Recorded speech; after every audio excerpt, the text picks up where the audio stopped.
What's up, nerds and nerdettes and wee little nerdlings all? Your buddy Big Johnny G from Two Gun Pixie Presents Legendary Gaming is back again, my friends, with another Midday Monologue. How's it going? So, things have been a little bit busy. You might have noticed not quite as many videos have been dropped that I've been trying to, build up to, partly just because of real life.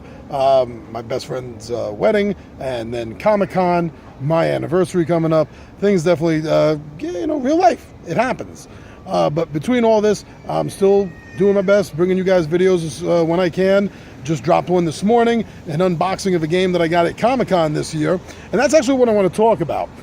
New York City Comic-Con. I have been going to sci-fi conventions, long before there was a comic book convention here in New York City, Comic-Con, that is, comic book convention.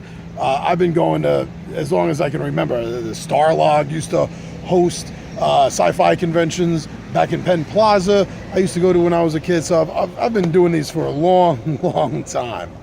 And I even remember before New York Comic-Con was officially called New York Comic-Con, a few years ago it was called something like New York Comics and Anime Expo or something like that. And yeah, I've been going. As you may have seen from the videos, from some of the pictures that I put, I'm lucky enough to get professional pass for 4 days for Comic-Con. I've been doing that for about 5-6 years now. I've been that lucky. But I gotta say, I gotta see how I feel next year when I get the notification around May or so for the sign up for professional pass. I gotta see how I'm feeling then. But as of right now, I think I might be done with Comic-Con. Definitely think I might be done with that. And I guess that reason, there's a couple of different reasons for that. Maybe 3 reasons for that. One, I don't like comic books anymore. I don't. I love the superhero genre. Talk about modern day mythology. Absolutely love it. But I kind of feel like the big companies have ruined the comic books. The stories don't seem as personable as they used to be back in the 70s and 80s, and even the beginning of the 90s. So when I was collecting tons and tons of Marvel and DC and even Image Comics, Continuity Comics, you remember them? Really small publishing company. I think they were from New Jersey. Did some really good work. But everything seems too big. It seems to me, especially Marvel, I find Marvel is a little bit more guilty of this than DC, but everything has to be, in a major footprint on the company. Every story has to have earth-shattering results that are going to be, every single comic book is going to feel an effect of this. And it always seems like they're saving the universe or even the multiverse. And it just seems that they're losing, to me, in the written comic books, what it is. Comic books aren't about the superpowers. Comic books were never really about that. I mean, that was fun, that was exciting, beautiful even. But it was about the people. It was about who was under the mask, who was behind the cape. That's really what the stories were about. And nowadays, whenever I look at a Marvel comic, sometimes DC, but yeah, definitely Marvel, it really feels like they're missing that mark. That feeling's not there anymore. And that's what I loved about comic books, was the human touch to it. So, I love the movies. The movies are still great. Love the movies. Even some of the cartoon shows, really good. But the comic books themselves, I'm done. I really am. They're not getting any more of my money. Not for the comic books. Another reason I think that I'm done with it is New York Comic-Con has gotten too huge. Wow. It used to be, if you went on a Thursday or Friday, it was manageable. Saturdays were a hot mess, and Sundays, forget about it. Now every day seems like Sundays, and Sundays are even that much worse. I'm sorry, but when I say worse, I mean as far as the number of people goes. Sundays is family day, and I think that's a great thing. It's awesome.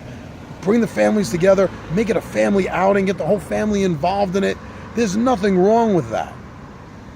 Sometimes people don't think. Sometimes some individuals out there, case in point, I didn't even know that they made 3 baby-wide strollers. I never know they made them. And the reason I didn't think they made them was because of how much of a hassle they are. Where would you go with this thing? You're going to be in everyone's way.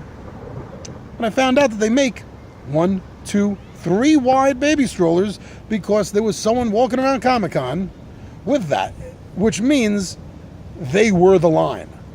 You couldn't get past. You just basically had to wait for them to decide whether they wanted to stop and look at something or they wanted to keep going. If the family wanted to stop and look at something, it's not like they had any room to pull the carriage off to the side. Strollers, I mean, pull it off to the side. But this is getting ridiculous. Like I said, I love the fact that it's involving families. Get the kids involved, the parents involved. That's great. But have a little common sense. The crowds are too huge for you to be bringing something like that in. It's disruptive to everybody else around you. And whether you admit it or not, it's disruptive to you too. So the crowds, the rudeness level has always been there.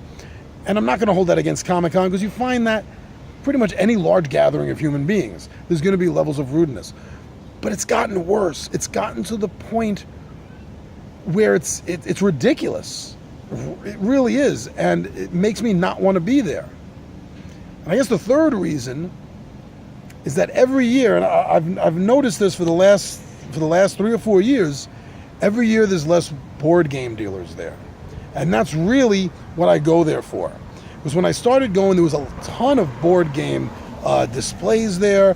There was a ton of gaming stores that would have their little kiosks set up, their booths. And I'm not finding that anymore. This year, I think there was just the 3. I think there was Complete Strategist had a stand there, which they do every year. I would expect them to. They're just down the block from the Javits Center. Foam Brain Games, they seem to be there every year. And Cryptozoic Entertainment had a setup. How much longer that's going to be there, who knows? But that was it. And yes, I understand it's called New York Comic Con. But when it's traditionally also served, the board gaming community fairly well, that's to be expected that it's still there. And especially since, even if you just want to say, John, it's comic books, it's superheroes, why should that genre be there? Well, there's a few really good superhero board games out there. And you figure a place like Comic-Con would have some coverage of this. But no. Just like the comic book stores. Like New York City, the biggest comic book store, Midtown Comics, and I went in there one day a few years ago thinking that maybe since it's a comic book store that they may have some stuff I was looking for the Mutants and Masterminds 2nd edition game. Nothing. They hadn't even heard of it. It's like, this is all about superheroes. It's a game all about superheroes. How come places like Comic-Con and comic book stores aren't selling these products? It's a perfect tie-in because it is a tie-in, literally. So those are the 3 reasons I think I might be done with Comic-Con. We'll see how I feel. Don't hold me to this as, God's written truth in stone. Who knows how I'm going to feel next year. But that's how I feel now. But I did score. I threw a picture up on the Two Gun Pixie Facebook page.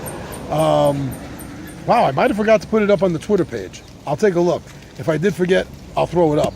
But I did get 6 games. I just want to talk about them real quickly. One of them I did an unboxing for, and the video went up this morning, and that was Red Dragon Inn 6. Villains. Finally, after 5 expansions and a whole bunch of I think 10 ally cards, they finally come out and given the villains their shot. Oh yes. But that's not all. The game also interested me because it adds in new mechanics to the game, such as a team play, such as a boss fight, and even a dungeon delve scenario kind of thing. So that looks really interesting. And the 20-sided warriors love Red Dragon Inn. It is one of our most fun take-that style games. As a take-that game, we love that more than Munchkin. I think that may be our number 1. Real close second would be Dwarves in Trouble. But anyway, so Red Dragon Inn, you can actually go check out the unboxing of it, see everything that we get in the box. And if you like Red Dragon Inn, you're going to love 6 for the changes that they made, that's for sure. Godfather, Corleone's Empire by Eric Lang. Eric Blood Rage Lang. I was so happy to be able to score a copy of this game. I got it for with tax, no tax, just paying cash. I got it for a straight flat $50. I was so happy about that because I've been really looking forward to playing that game. I don't really have a lot of games in the crime genre for my shelves, and this one being area control and the whole attacking the other players, car bombs, The first player token is a horse's head. I mean, thematically, the game comes across as absolutely beautiful, and we're all looking forward to checking that out. Oh, yes. So at the Complete Strategist stand, I picked up First Martian, Adventures on the Red Planet. Can't wait for this. The reimagining, retooling, so to speak, of the rules for Robinson Crusoe, Adventures on the Cursed Island, by, oh geez, who does that? Plaid Hat Games? Yeah, Plaid Hat Games, I'm pretty sure. Wow, watch I'm wrong. Put it in the comments if I am. So definitely looking forward to that. It's heavy science. It's not like you're going to be getting attacked by aliens or anything like that. It's all going to be very realistic, kind of like The Martian, but a cooperative game version of that. But when I picked that up, pardon me, I picked that up on the last day. They were getting ready, they're packing everything up, and that's the best thing. That's the only good thing about Sundays at Comic-Con, is you get there anywhere near the time where they're all packing up their stuff and getting ready to leave, they're ready to make deals. And because of that, as a free bonus, I got a game that I'd been thinking about, but I wasn't 100% sure I was going to buy it, so I got lucky. And that game is V-Wars. And V-Wars is kind of like a mix between Pandemic and the Battlestar Galactica board game. It's like Pandemic because viruses, or in this case vampires, will be outbreaking throughout areas of the world, regions of the world, and you're going to be needing to stop them. But at the same time, it's Battlestar Galactica because it's a hidden role game. Some people, and you won't know who, are going to randomly be chosen through the cards to be human, while another player is going to be a vampire. And the real trick here that kind of mixes up the whole hidden role aspect is that there's a third faction called the Infected. And an Infected is a human being who can potentially become a vampire, but who is not yet. So they can switch allegiances if the vampire figures out who they are and turns them. So that could be really, really cool. And I know I'm looking forward to playing that, especially see if I get a chance to play it in the next week or two before Halloween and get a video up for you guys for it. Would be very cool. Also, another game that coincides with the season really well that I picked up is Dead of Winter, The Long Night. Now, I love the first Dead of Winter game. We all do. It's a great mechanic. It's a great example of social reasoning, of society, of keeping a society together at all costs, even when you got to make the hard calls when they come up with the crossroad cards. So The Long Night is a standalone expansion. You can add it and mix it in with the base game, or if you get it, you don't need the base game, you can just play it alone. It adds in a couple of new features, what they call modules, one with bandits, well-armed survivors that are coming in and stealing stuff from you. And another one is going into the actual Raxxon, which is the evil corporation, going in there to try to get really good gear, as well as encountering some really weird experimented upon zombies. So we're definitely looking forward to that, playing that as a standalone and then mixing it in and see how that works together. When we do that, definitely going to let you guys know how that worked out. Another one that I got, is that the last one? I went through Dead of Winter, Red Dragon, V-Wars, First Martian. So the last one I got was an impulse buy. Again, last day, it was at a discounted price. So normally $120. Yours truly picked up for half price. For half price, for $60, I got Dark Souls. And this is supposed to be one of the hardest board games that there is around. I never played the video game. I got to check to see if any of the 20-sided warriors did, to know whether that is as hard and tough as the board game is supposed to be. But it is really dark. You start the game off, you're already dead, and you're in the afterlife, you're in hell. You got to fight to survive, and for currency you use other souls. Actually kind of reminds me a little bit of Wraith, from the World of Darkness series by White Wolf, with the whole, souls being used as currency kind of thing.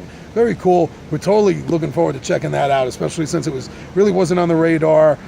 Impulse buy, half price. I mean, how could I have said no to that? So I think that's it. Red Dragon Inn, Dead of Winter, Godfather, V-War, Dark Souls and First Martial. I wrote it down to make sure I didn't forget one in my level of excitement here by bringing you another video. Anyway, so check us out on Facebook, check us out on Twitter. We have a Zazzle page. If you want to email us, you can email us at twogunpixie@gmail.com. Spell it exactly the way it's spelled here on the site. TWOGUNPIXIE. twogunpixie@gmail.com if you want to contact us, or just leave a message here. All right, so thanks for giving me some time with you and letting me come on your screens. I'm your buddy Big Johnny G from Two Gun Pixie Presents Legendary Gaming, and my friends, as you know, I am out of here. Whoa, not yet. Whoa, I'm not. Now I am.